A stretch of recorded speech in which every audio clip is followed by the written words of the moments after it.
Thank you, Mr Deputy Speaker. There are many good people in this chamber who want to talk about this important topic. I've recently been reading a book by Lawrence Rees, Mr Deputy Speaker, about the Holocaust. How did the Holocaust happen? How did a government, who was an elected government, bring in a policy that ultimately led to the destruction of millions of people around the world? And in that, it talks about, in the 1930s, the issue of dealing with refugees then, that the Western world, nations that, such as America, such as Great Britain, nations that should have done more, failed to do more simply because they hadn't taken their populations along on the journey. And I think if there's one thing that we as political leaders have to do is take our populations along on the journey. And so my contribution to this discussion tonight is to talk about a small community that has taken its population along on the journey, and that refugees can actually be seen as a benefit, not as a sheer cost. There's a small town in the electorate of Mallee called Nil, beautiful small town. They couldn't get people to work in Lubberduck to expand their employment opportunities.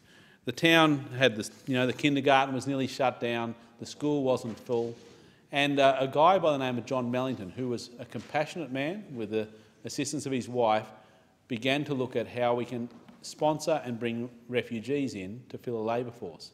But it's turned out to be so much more than that, Mr Deputy Speaker. It's turned out to be something that's not only just brought a labour force into the town, but has changed the culture of the town, that has opened the hearts of the people in the town. And there's been a recent report that has also contributed $41 million to the economic activity of a town of about 3,000 people. Extraordinary. The school is now full. The kindergarten is now full. There is very hard to find a house. In fact, there's new houses getting built in this town. But there's some things that needed to be done. There needed to be strong leadership in the host community. You had to think about these people as not just a workforce, but if you're bringing a male in, you have to bring their family in. They have to have a sense of family.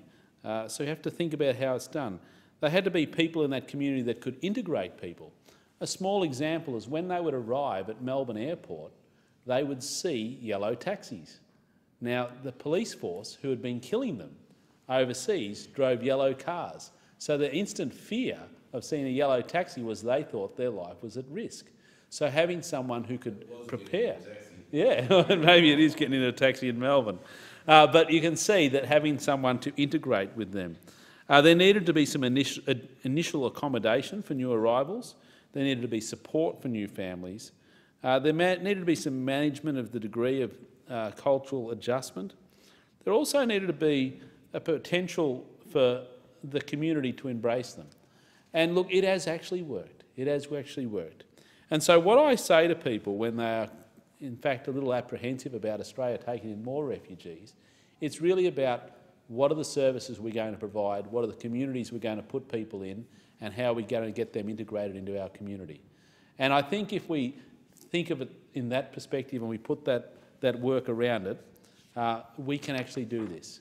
And so this private member's bill, which I was very happy when Tim came and suggested it to me, sorry, I should recognize, but I'll just say Tim, is really about private industries, private communities saying how can we play an active role in bringing people out of these camps. These are beautiful people. These are beautiful people. The Karen refugees are very dear to my heart. There's 140,000 in refugee camps still on the Thai-Burma border. When I go there, they've given me a big Karen outfit. They tell me it's what they give people who are of significance and of power. I'm not sure. They could be the outfit they give to someone who's the court jester.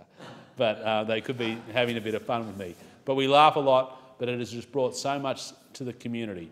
And can I say that I am so proud of humble country folk who are being part of the solution, not part of the problem, who are saying, come to our town, settle here. Now, we can do this, replicate this in many towns across Australia, and it will bring so much good. So I reckon this really needs a push along, private sponsoring, so we can bring people from those camps, integrate them in our communities, and lift those communities, not just for the economic activity, but also the sense of worth and purpose and soul that this brings to our town.